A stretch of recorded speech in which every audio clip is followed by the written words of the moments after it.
Louvado seja o nome do Senhor. Amém. Nós vamos hoje para Tiago 4. Tiago, capítulo 4, e vou ler de 1 a 7. Amém? Amém. Glória a Deus. De onde procedem as guerras e brigas que há entre vocês? De onde? Senão dos prazeres que estão em conflito dentro de vocês? Vocês cobiçam e nada têm, matam e sentem inveja, mas nada podem obter. Vivem a lutar e a fazer guerras. Nada têm porque não pedem. Pedem e não recebem, porque pedem mal, para esbanjarem em seus prazeres. Gente infiel, vocês não sabem que a amizade do mundo é inimizade contra Deus? Aquele, pois, que quiser ser amigo do mundo, se torna inimigo de Deus. Ou vocês pensam que é em vão que as Escrituras diz, é com ciúme que por nós anseia o Espírito, que Ele fez habitar em nós. Mas Ele nos dá cada vez mais graça. Amém. Diga, cada vez mais graça. Por isso diz, Deus resiste aos soberbos, mas dá graça aos humildes. Amém. Portanto, sujeitem-se a Deus, mas resistam ao diabo, e ele fugirá de vocês. Amém. Cheguem perto de Deus, e ele se chegará a vocês. Limpem as mãos, pecadores, e vocês que são indecisos, purifiquem o coração. Reconheçam a sua miséria, lamentem e chorem, que o riso de vocês se transforme em pranto, e que a alegria de vocês se transforme em tristeza. Humilhem-se diante do Senhor, e Ele os exaltará. Amém. Essa palavra possa ministrar ao coração de cada um e fazer prosperar o nosso caminho. Em nome de Jesus. Amém. Podem sentar.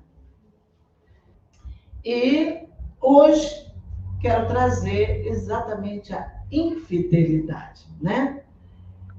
O que mina a nossa capacidade de sermos fiéis. O que vem minar, às vezes começamos tão fiéis, né? E com propósitos grandes, firmes, mas caminhando lá na frente, começa oscilações, somos tendentes a isso, a oscilar.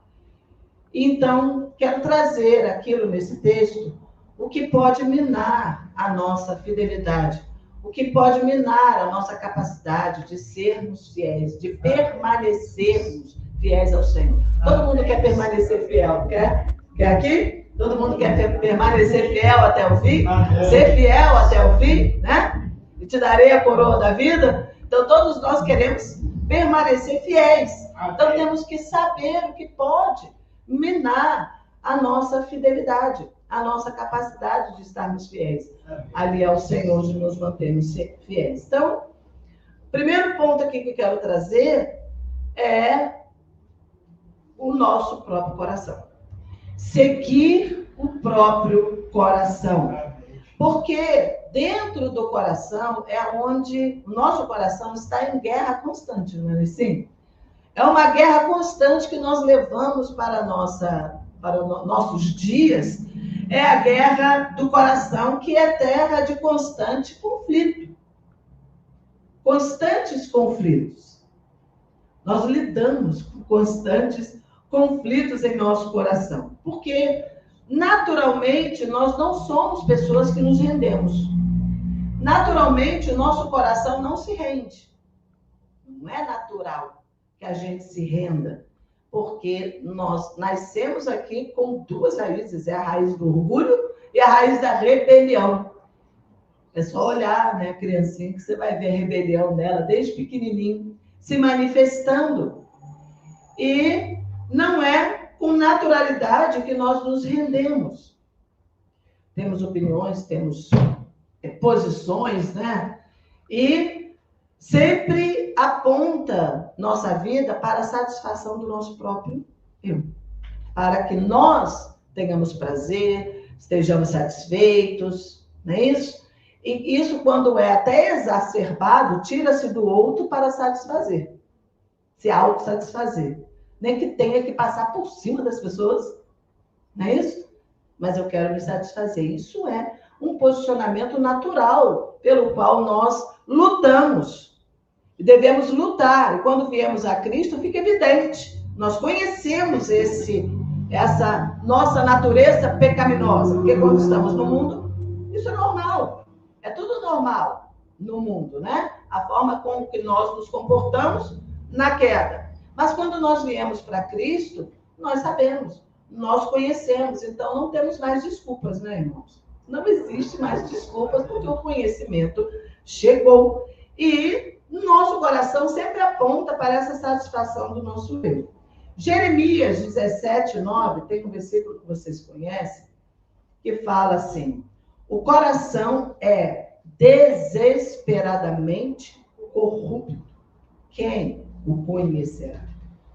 Veja bem, não é só corrupto, é desesperadamente corrupto. Nós lutamos contra um coração que é desesperadamente corrupto. É por isso que o Senhor fala: filho meu, dá-me o teu coração, porque você não dá conta dele. Nós não damos conta dele. Temos que dar o nosso coração, esse governo de Deus no nosso coração. Então, a Bíblia aqui diz: de onde procedem as guerras e brigas que há entre vocês? De onde, se não dos prazeres que estão em conflito dentro de vocês? Então, além disso, o coração ser corrupto, ele fomenta guerras que são deflagradas dentro de nós. As guerras que nascem de dentro do coração, tudo isso. E nós estamos vendo essas guerras do mundo. São as guerras que nascem dentro do coração do homem, porque o coração do homem está em guerra. Constante guerra. E fomenta essa guerra, né? Que deflagra uma guerra e alimenta a guerra. É isso que quer dizer. As guerras nascem, e a palavra aqui diz, vocês cobiçam. As guerras nascem da cobiça. E é a cobiça que nos leva à queda. É a cobiça que nos leva ao pecado. Nós lutamos contra a nossa própria cobiça. Então, quando fala assim, o diabo me fez pecar. Não, foi a sua cobiça que te fez pecar e venceu naquele momento. Entende? Então, as guerras nascem de um coração que cobiça, da cobiça que está no coração, das disputas, das iras, das contendas. Ou seja, é o fruto da carne que nós olhamos lá, você lê lá, tem uma lista extensa, em Gálatas 5:22, você vai ver ali uma lista extensa dos frutos, do fruto da carne. E Provérbios 4, se não me engano, 18, que eu botei aqui, é 18, que diz que, sobretudo o que se deve guardar, guarda o seu coração, porque é dele que procedem as saídas da vida. Então, olha onde está o potencial para nós pecarmos. Onde que está? Diga, aqui dentro. É daqui que vai proceder as saídas da vida. E é daqui também que eu posso decidir ir ao contrário, né? Então, a infidelidade, ela vem do próprio coração. Também, tratar o mundo como amigo. Então, fala aqui.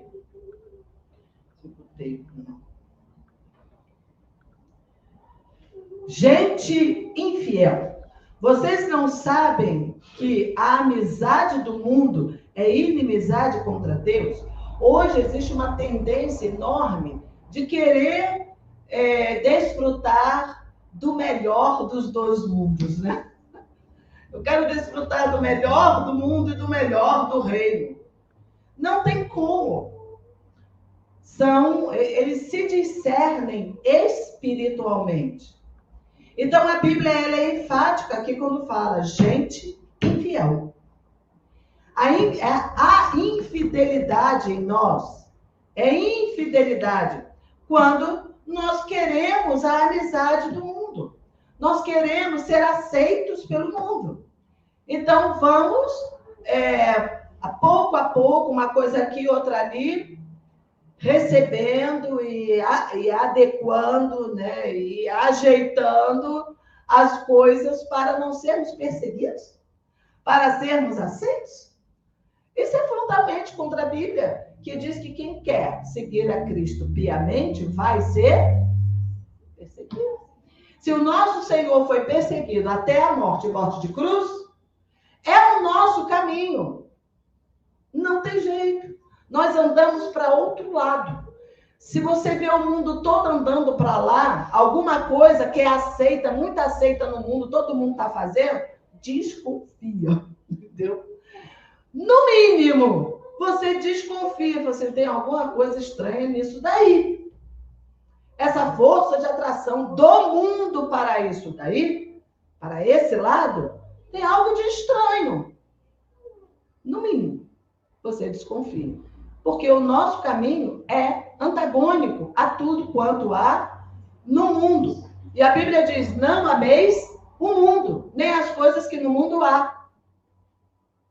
Quem ama o mundo, o amor do Pai não está nele. Então veja que são coisas estanques, são posições estanques, conceitos estanques. Mundo e reino de Deus. Então tratar o mundo como amigo, inclinar-se para as suas propostas, é isso que eu estava falando, que todo mundo caminha atrás de uma proposta que é aceita por todo mundo, ou pela maioria, as pessoas estão fazendo, estão correndo para lá. Você olha com desconfiança. Porque o inimigo é muito astuto.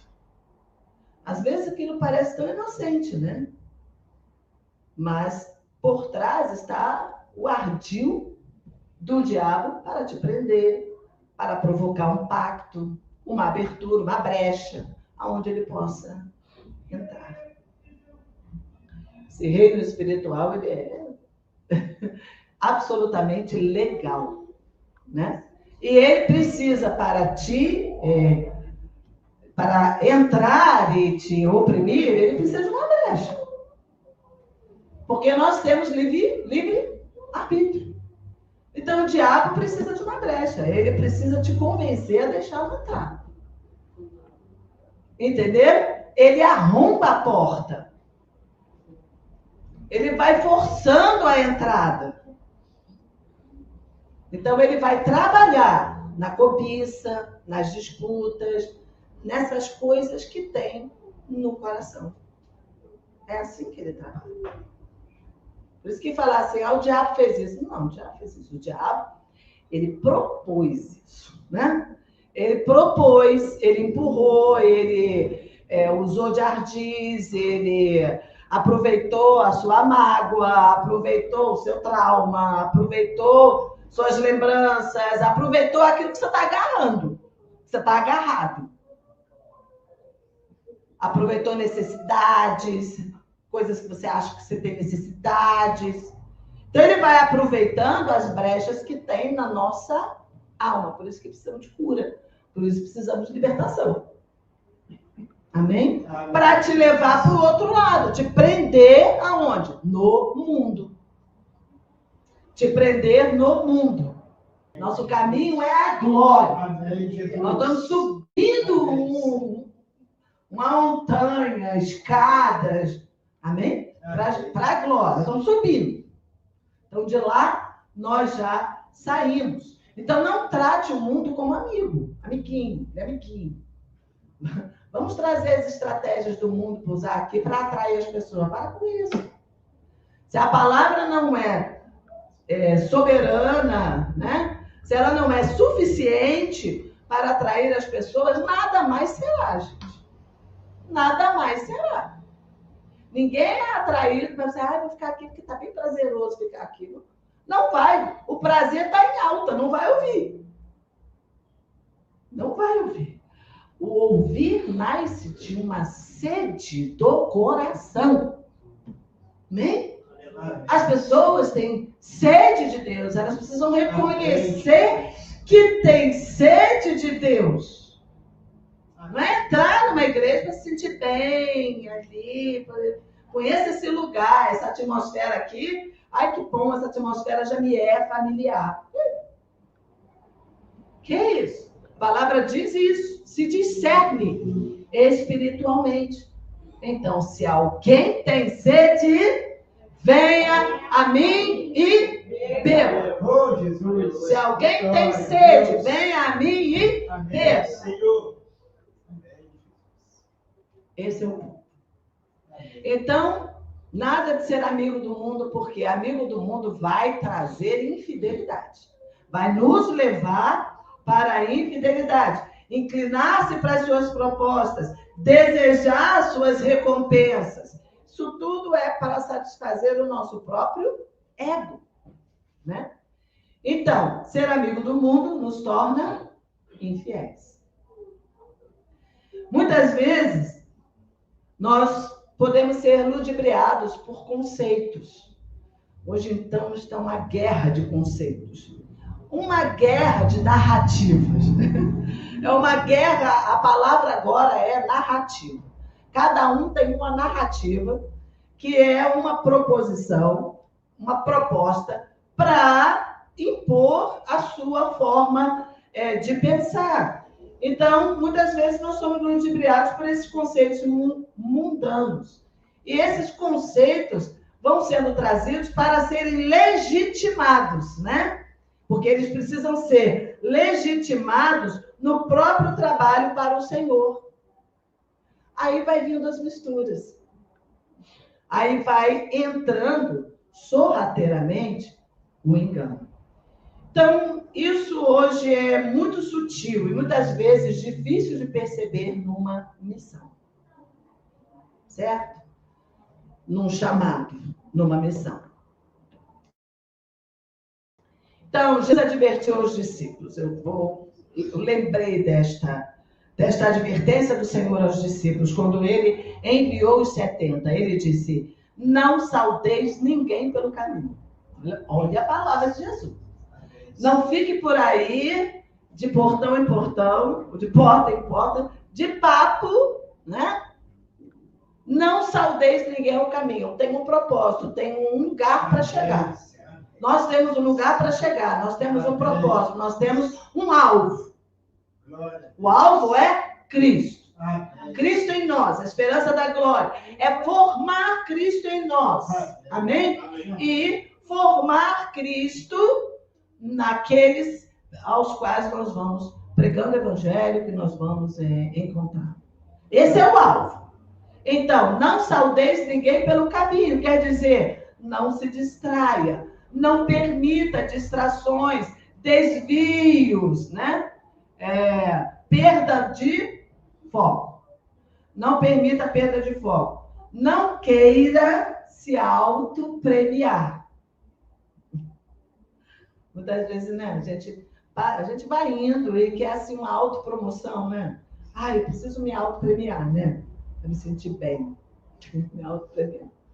O nosso prêmio é o prêmio da soberana vocação em Cristo Jesus. Olha para o teu prêmio, como Paulo olhou, né? Para o prêmio, para receber o prêmio da soberana vocação em Cristo Jesus.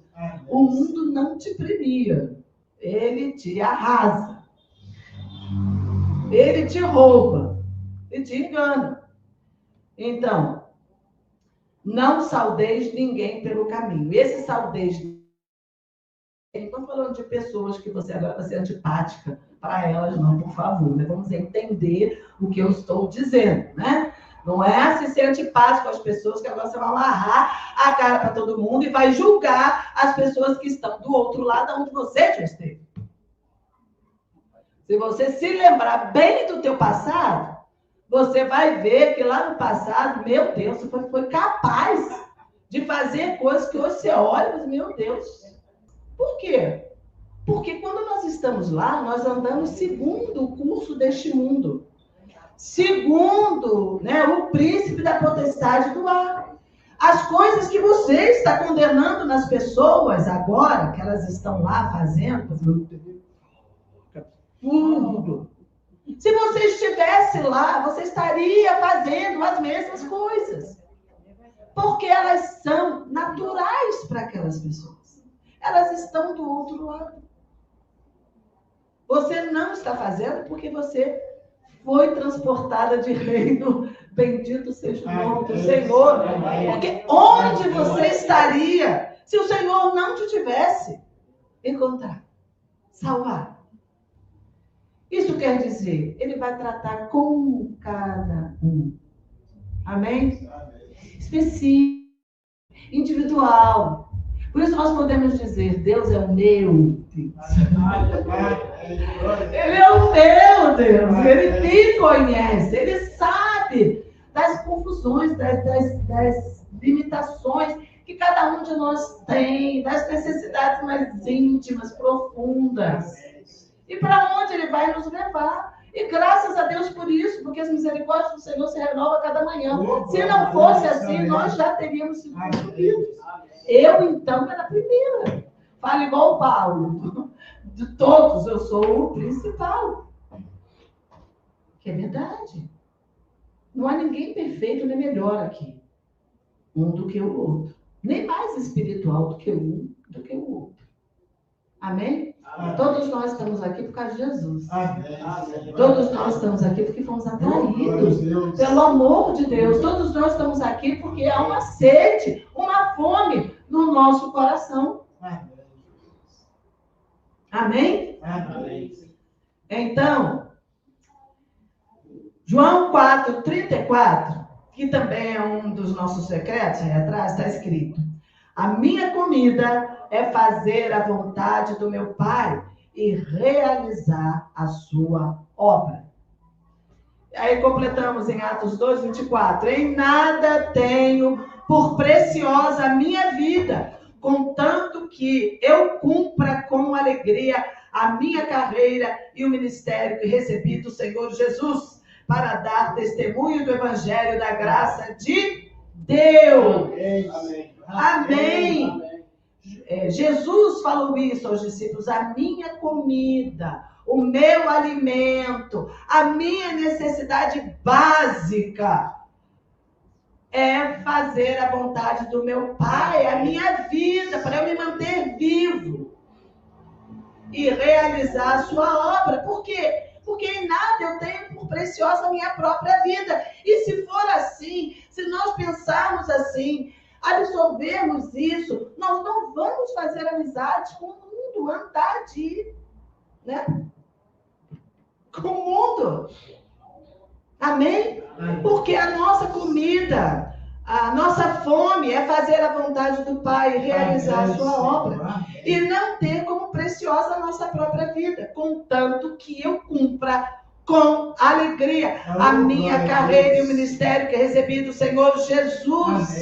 É uma consciência de missão, uma consciência do meu lugar no mundo, agora, né? Do propósito para a minha vida e do que o Senhor espera de mim, espera de nós. Ou você acha que Ele te salvou para você se deleitar com o mundo? Para você ficar rico? Para você ter uma porção de gente? Para você agora viver regalado? Os céus passarão. A terra passará. Mas as minhas palavras permanecerão eternamente, diz o Senhor. Amém, Senhor. Amém, Jesus. Amém? Eu estava passando na rua, acho que foi ontem. Não tem bastante, mas eu me preparando. E eu estava vendo as pessoas passarem para lá e para cá. E, de repente, a mente da gente, a minha, voa bastante. Né? A minha voa para ficar analisando as coisas. E eu estava olhando e falei assim, meu Deus, esta é a minha geração. As pessoas, nós, corremos tanto atrás disso, daquilo, e de um lugar no mundo, e coisas, e fazemos guerras para ter terras raras, né? Para ter aí os governos fazendo guerras para pegar a terra do outro, para pegar as coisas raras, os minérios do outro, para seus próprios, né? propósitos, e as pessoas correm de lá para cá, daqui para lá, buscando algo, buscando coisas. Mas depois vão embora. A terra permanece. Todas as coisas pelas quais nós nos desgastamos todos os dias, choramos e, meu Deus, tudo isso vai passar. Tem alguma coisa errada com a vida desse povo. Tem alguma coisa errada. Muito errada com isso tudo. Será que as pessoas não veem? É assim, a mistura, o desgaste, as tristezas, as apreensões. A gente sofre todos os dias, desde a hora que acorda até a hora que dorme, por causa de coisas que tem que ter, que tem que fazer, que tem que pagar, que tem que os boletos que batem a porta, que tem que fazer tudo isso. A gente se desgasta. Aí daqui a pouco, tum, pois, ninguém lembra mais nada. Aí vem o próximo. Aí vem a próxima geração fazendo as mesmas coisas, se desgastando da mesma maneira. Que coisa mais sem sentido. 70, 80 anos aqui, nada. Desgaste. Quando Deus abriu uma porta no céu e falou para nós, sobe aqui, venha para cá. Ele nos colocou assentados nos lugares celestiais. Gente, a nossa visão, ela tem que mudar. As nossas buscas, a forma com que nós nos vivemos aqui no mundo, com que nós vemos e interpretamos as coisas que nos acontecem, ela tem que mudar. Ela não pode levar o teu vigor. O mundo não pode levar mais a tua força, o teu vigor. Porque você não depende mais do mundo. Você não é mais do mundo, você é do Senhor. Glória a Deus. Amém, irmão? Amém, o irmão Luiz vai contar aqui, que ele veio me contar um testemunho, né? Que relata bem, ilustra bem aquele versículo, né? Que é no descanso que nós temos a salvação da nossa alma. Descansa no Senhor, espera nele, e o mais ele fará. Não é lindo isso? Descansa no Senhor. Então, o foco é fazer o que Jesus fez. É viver e valorizar o que ele valorizou. E aí, ainda termina aqui. Portanto, sujeitem-se a Deus, mas resistam ao diabo e ele fugirá de vocês. Cheguem perto de Deus e ele se chegará a vocês. Limpem as mãos, pecadores, e vocês que são indecisos. Outra coisa que mina a nossa fidelidade é a indecisão. Vocês são indecisos, purifiquem o coração. Então, ser inconstante, ser indeciso. E vocês que são indecisos. Então, eu creio que a indecisão nasce da dúvida, né? De onde nasce a indecisão? É um ramo também da autopreservação, que está na raiz de orgulho. Tudo está na raiz do orgulho e rebelião. Todas as suas e as minhas crises, elas repousam em duas raízes, orgulho e rebelião. Todas. Não tem outra raiz. Orgulho e rebelião. A inconstância, ela é filha da dúvida. A inconstância. Tiago 1,6 diz: quem agasalha a dúvida é semelhante à onda do mar, impelida e agitada pelo vento.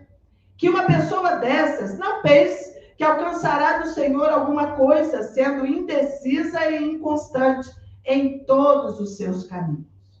E aí eu vou trazer agora, rapidamente, alguns exemplos de inconstância na fé bíblica. O povo de Israel no deserto. Primeiro grande exemplo, né? Duvidaram da liderança de Deus. duvidaram da liderança de Moisés, né? Nas dificuldades, duvidaram, enfraqueceram na fé, mesmo testemunhando milagres, mesmo tendo testemunhado milagres. Viu o mar se abrir, viu o maná descer do céu, foram alimentados, a sandália não envelheceu no pé, diz a Bíblia, a água saiu da rocha, venceram os inimigos, a nuvem que estava de dia, o fogo que estava à noite. Mesmo assim, nas dificuldades, duvidaram da liderança de Deus. Então, como evidenciavam suas dúvidas e inconstâncias? Adorando outros deuses, correndo para o outro lado, né? No desejo, deixando subir o desejo de retornar para o Egito, misericórdia. Misericórdia, você já teve desejo de retornar para o mundo? Para as coisas que você fazia lá, para como você vivia? Né? Nos lugares assim que você sentia prazer, que era bom estar. Já sentiu esse desejo? Pois é, eles tiveram esse desejo de retornar ao Egito no tempo da escravidão. A falta de confiança na provisão divina. Pena, né? Que não entraram na terra. Todos eles morreram no deserto. Segundo exemplo, a indecisão de Saul. Saul demonstrou grande indecisão e desobediência aos comandos de Deus. Em relação à guerra e entre os sacrifícios. Pena que Deus o rejeitou e entregou o reino a Davi. Terceiro exemplo é a negação de Pedro. Pedro negou Jesus, mostrando sua inconstância e medo diante da pressão. Mas depois que Pedro se firmou, aí se tornou o apóstolo, né, da circuncisão. Então nós temos que estar nesse lugar. Amém. Em nome de Jesus. Amém. Para vencer as indecisões. E o jovem rico, está lá em Mateus 19, 16 a 22, não pôde abrir mão de si mesmo e de suas riquezas. Demonstrou grande indecisão em seguir Jesus. Jesus pediu tudo. E hoje, ele te pede tudo. Ele me pede tudo. Ele me pede a mesma coisa que pediu para o jovem rico. Amém? Amém. Filho meu, dá-me o teu coração. É tudo. Amém. É tudo. Glória a Deus. Aleluia. O confronto de Jesus com aqueles que queriam segui-lo. Deixe-me primeiro ir sepultar meu pai. Comprei uma junta de bois, deixe-me cuidar dela primeiro. Indecisão. Deus não se agrada. A inconstância e a indecisão são sinais de infidelidade, falta de fé e confiança em Deus. Eu vou terminar lendo 1 Coríntios 15, 58. Podemos até ler juntos, tá? Portanto, meus amados irmãos, sejam firmes, inabaláveis e sempre abundantes na obra do Senhor, sabendo que no Senhor o trabalho de vocês não é vão. O que vai nos tornar sempre fiéis é buscar constância na nossa fé. Seja firme, inabalável, amém? Firme, constantes na obra do Senhor, perseverar na oração, confiar na direção de Deus em todas as áreas da nossa vida. Sejam firmes, inabaláveis, não se abale com qualquer situação, com qualquer coisa. Confie em Deus e seja abundante na obra do Senhor, na adoração, na busca, na palavra, na comunhão, em nome de Jesus, na proclamação do Evangelho, na fé. E Paulo disse, combati o bom combate, guardei a fé. Amém? Então, Deus nos convida, nos chama a entrar pela porta da fidelidade. E nós hoje podemos saber o que pode nos tornar infiéis. o que pode nos arrastar para outro lado. Eu falei para vocês, é uma grande correnteza que está no mundo. Então, cuida do teu coração. Cuida da tua fé. Combata com todas as suas forças as ondas que estão dentro de você e que te arrastam para um lado e para o outro. Em nome de Jesus. Amém? Amém?